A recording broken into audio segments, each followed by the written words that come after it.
Deus, palavra maravilhosa, né, meus irmãos, sobre a Páscoa, né? Que bênção, né? Oh, glória a Deus. Meus irmãos, no livro de Lucas 10, 38, Marta e Maria. Marta era muito ansiosa, né, meus irmãos? Jesus chegou a falar para ela mesma assim: tira a pedra. Marta tinha uma pedra. E hoje em dia nós temos que tirar a pedra. Qual pedra? A pedra que for tentar impedir, a pedra do impedimento, da barreira. A pedra que for vir tentar contra a nossa vida, assolar sobre a nossa vida, repreender essa pedra. Quem põe a pedra? O inimigo. E Jesus sempre falava para Marta: Marta, tira a pedra. Era muito ansiosa. E Maria já era uma das irmãs de Marta, que Maria já era mais abençoada. Maria obedecia mais e ouvia mais Jesus Cristo.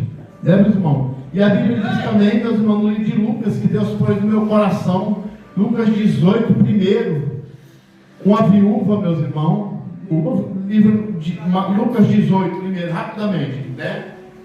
11h30 nós já vamos estar indo embora, em nome de Jesus Cristo. Amém? E a parábola do juiz iníquo, amém? Lucas 18, que Deus pôs no meu coração ali. Quando a diaconisa Malu falou, a gente tem que pedir uma palavra a Deus, eu tenho isso comigo. Quando eu chego na igreja, dou o meu filho e falo: Jesus, me dá uma palavra. Porque senão eu podia escolher em casa. Né? Eu trazia em casa escolhida, aí eu lia lá e escolhia. Mas a palavra ela é falada dentro da igreja, não é missionário, não é diaconisa. E Deus fala no nosso coração. Gostei da palavra, da referência que ela falou. É assim mesmo. Aí eu ali pedi uma palavra a Deus e Deus falou: fala do livro de Lucas 18 primeiro. A palavra do juiz iníquo. Amém? Amém. Quem já achou isso? Amém? Amém. E contou-lhes também uma parábola sobre o dever de orar sempre e nunca desfalecer, dizendo: havia numa cidade um certo juiz que nem a Deus temia nem respeitava o homem. Havia também naquela mesma cidade uma certa viúva, e ia ter com ele dizendo: faz-me justiça contra o meu adversário. E por algum tempo não quis, mas depois disse consigo: ainda que não temo a Deus, nem respeito os homens, todavia, como esta viúva me molesta, hei de fazer-lhe justiça, para que, enfim, não volte e me importune muito. E disse o Senhor: ouve o que diz o juiz, o injusto juiz.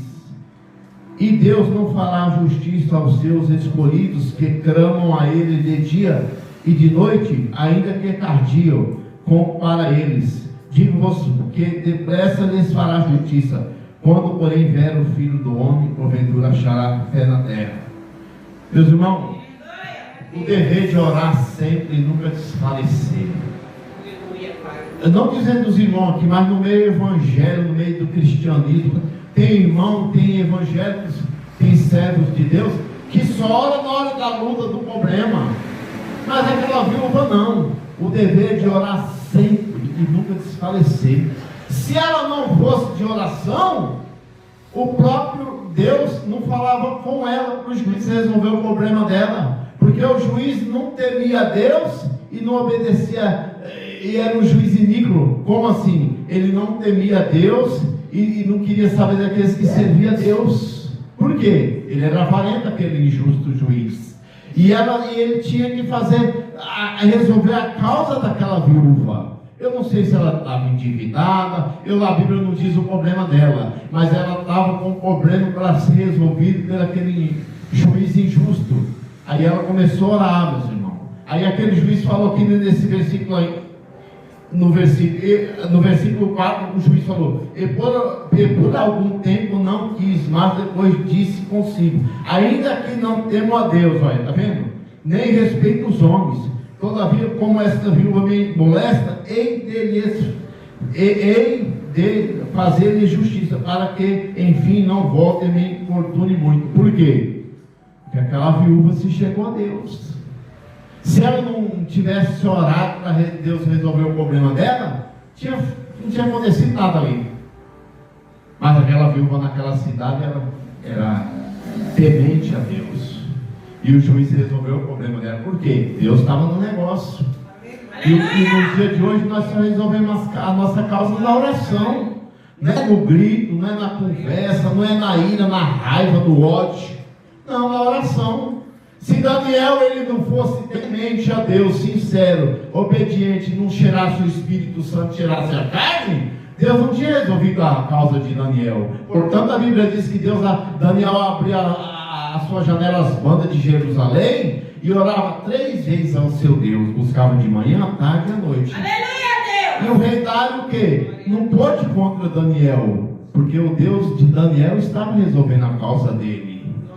E diz também sobre a oração, dever de orar e nunca desfalecer. 3 ali, Sadraque, Mesaque e Abednego foram lançados na fornalha de fogo acesa ardente. O rei Nabucodonosor olhou ali e falou, não foi 3, tem 4 ali. O quarto era semelhante ao anjo do Senhor. Eles eram de oração. Eles eram tementes a Deus. E no mundo que nós estamos hoje, igreja, nós só vamos ter em oração. Portanto, a Bíblia diz: fecha a porta do teu quarto e pede em segredo com Deus. No grito não adianta nada. Na ira não adianta nada. A ira do homem Deus não opera. Missionária, japonesa. A ira do homem Deus não opera. Portanto, o que? Nós temos que pedir em segredo a Deus. Aquela viúva ali, ninguém sabe a causa dela. Mas ela e Deus sabia, e a sua causa, e Deus quem sabe, a sua causa é quem sabe, você é Deus. Por isso que a Bíblia diz: buscai-me eis e me achareis, quando me buscai de toda a tua alma, todo o teu entendimento e todo o teu coração. Deus vai resolver o seu problema, a sua causa. Agora, se nós irarmos, brigarmos, Deus não opera. Na ira do homem, Deus não opera. Não opera. Tem algum problema familiar? É culto da família, né? Tem algum problema familiar? Tem algum problema na família? Tem algum processo que for? Faça que nem aquela viúva. Não desfaleça. Somente você crê. A parábola, Jesus naquele tempo falava em parábola, né? O dever de orar sempre e nunca desfalecer. Eu não vou falar com o meu vizinho a minha causa em casa. Ele vai dar risada, vai falar: o crente ali, ó. Né? A primeira coisa, falar: o crente, olha lá, olha o evangelho, olha o crente sendo humilhado ali. Não. O próprio testemunho, o próprio sinal, o nosso testemunho, Deus vai mostrar para o nosso vizinho da direita e da esquerda. Aleluia! Tem um ditado que o ímpio fala, o mundano fala: roupa suja se lava em casa, né? Então a gente tem que resolver os problemas da nossa casa, da nossa vida, da nossa casa. Nós estávamos na pregação, eu e o pastor Naldo, lá na igreja do pastor Adriano, e Deus usou o irmão para fazer a ministração da palavra, o irmão abençoado lá, né? Ele falou assim: na minha casa, enquanto estiver debaixo do meu teto, quem manda é eu. Eu falei que não vai fazer isso, não vai fazer. Quando tiver de maior, tiver dono da sua vida, sai, faça o que você quiser, mas debaixo da minha independência, do meu teto, abaixo de Deus, quem manda é eu. O irmão falou, e aquilo ali ficou no meu coração. Que o filho dele bebia, fumava, entrou dentro da casa dele e falou: não, você pode beber e fumar, mas lá fora. E ela nem morava dentro da casa, veio fazer visita na casa dele, veio visitar a casa dele. Mas tá certo, porque se ele não pusesse ordem, ia ter cerveja lá dentro, né? Ia ter cigarro, ia ter tudo. Não que nós estamos falando contra, nós estamos sendo contra isso. Quem faz a obra é Deus, mas nós temos que ter autoridade na nossa casa, não é verdade? Falou que não, então, às vezes eu falo para a minha esposa, ela é contra eu. Não, mas a gente tem que deixar ele aqui, né? Aí eu falo para ela: não, a gente tem que ter autoridade. Não é não. Aí o casal tem que estar unido assim, porque senão um tira a autoridade do outro. Tem que estar unido, as coisas de Deus é união. Não é não, pessoal. Meu filho vai fazer 16 anos em junho agora. Entendeu? E que nem minha esposa falou aí. Mas se faltar um pouco de autoridade da minha parte, autoridade da parte dela, abaixo de Deus, quem vai governar a nossa casa é Deus. Entendeu? Eu tenho um filho de 36 anos e uma filha de 33 anos aí. Entendeu? Graças a Deus, não bebe, não fuma, não joga, é obediente. Se eu pegar meu celular e falar: Felipe, eu preciso de você, que na hora ele vem lá de São Judas Tadeu, lá onde o pastor passou com a gente, né? Sabe o tio Bill, né? Lá, né? Lá ele vem aqui na hora: o que o senhor está precisando? Para ter a menina, minha filha que mora no pé da creche, né? Mas por quê? Foram criados, abençoados diante de Deus, dentro da palavra, dentro da igreja, dentro da palavra da doutrina. Está certo que não está nos caminhos do Senhor, mas a gente tem que orar para Deus fazer uma, fazer na nossa parte também. Entendeu, igreja? Aí aí que acontece? A gente tem que ter autoridade na nossa casa. Porque senão, como é que a gente vai ter autoridade na casa do Senhor? Né? Entendeu? Não que eu estou falando que vou comprar fora, vou brigar, vou bater, não, jamais. A lei hoje em dia, a lei hoje em dia, ela favorece o menor. Qualquer coisinha, me bateu, me espancou, não, por isso que eu falo, eu não relo a mão, não bato, não falo nada, mas também eu não vou deixar fazer o que quer, não, entendeu? A gente tem que ter autoridade, entendeu? Eu não pus filho no mundo para bater em mim, para vir querer gritar comigo, não, entendeu? Hoje eu tive um sonho com a minha mãe, maravilhoso. Esse louvor que a irmã cantou me emociona, né? Eu sinto assim, uma alegria, não, porque eu choro por dentro. Às vezes derrama lágrima, mas eu seguro. Por quê? Porque a minha mãe sempre me ensinou um caminho certo para mim andar. E ela apareceu em sonho para mim no sofá, eu e ela perto. E ela falou: meu filho, eu quero que você fale as coisas para mim, que eu estou do teu lado. Aí eu falava para ela assim: não, mas não precisa falar nada para a senhora. Aí ela falava assim: não, mas eu sou a sua mãe e eu estou aqui para te ajudar. Graças a Deus. Eu fiquei alegre, eu acordei alegre, né? Entendeu? Por quê? Ela foi embora alegre, que deixei um bom assim, testemunho, né? Deixei assim sendo um bom filho, uma boa mãe diante da terra, né? Mesmo um bom diante do Senhor, uma boa visão diante do Espírito Santo de Deus. Deixei um legado, que eu quis dizer, eu lembrei agora. Ela deixou um bom legado na terra, né? Mas se nós não souber governar a nossa casa, vira bagunça. Falou que não é não, falou que sim é sim. Em casa a gente dá de tudo, meus irmãos. Eu saio fim de semana com a minha esposa, a gente vai no mercado, compra tudo pro meu filho, não deixa faltar nada. Nem se não tiver dinheiro, passa o cartão de crédito, o rachudo para 30 dias. Depois paga o cartão de crédito, né? Mas não deixa faltar nada. Mas na hora de obedecer, de se chegar, tem que se chegar também. Eu falo para ela, é culto da família. Eu estou expondo a minha casa, eu não sei se sua família também, né? Para quem sabe é você. Mas aqui fala daquela viúva, né? Que ela tinha os seus filhos, já tinha perdido o seu esposo, e ela estava orando ali, ela nunca desfalecia o dever de orar sempre, nunca parar de orar. Aí aquele juiz foi: eu vou resolver a causa dessa viúva, portanto que ela para de me importunar, que ela para de me perturbar, mas eu vou resolver a causa dela. Aí o Senhor falou: vai lá, falou para a viúva, vai lá, e ouve o que diz esse injusto juiz. E Deus resolveu a causa dela. E um juiz, um advogado hoje tem que ter dinheiro para você chegar no advogado. Se for causa trabalhista, tudo bem, o advogado vai depender da porcentagem de 30% do seu salário, né? Você não vai gastar nada, ele vai descontar porque vai ganhar na causa lá. Agora, familiar de divórcio, de justiça, que eu passei por divórcio, é assim mesmo, sabe? Eu sei que eu passei, né? De familiar, de herança dessas coisas, sobre família assim, se não tiver dinheiro, o juiz o advogado vai ser que nem esse juiz injusto. Não, tem que ter o dinheiro para pagar a causa e tudo.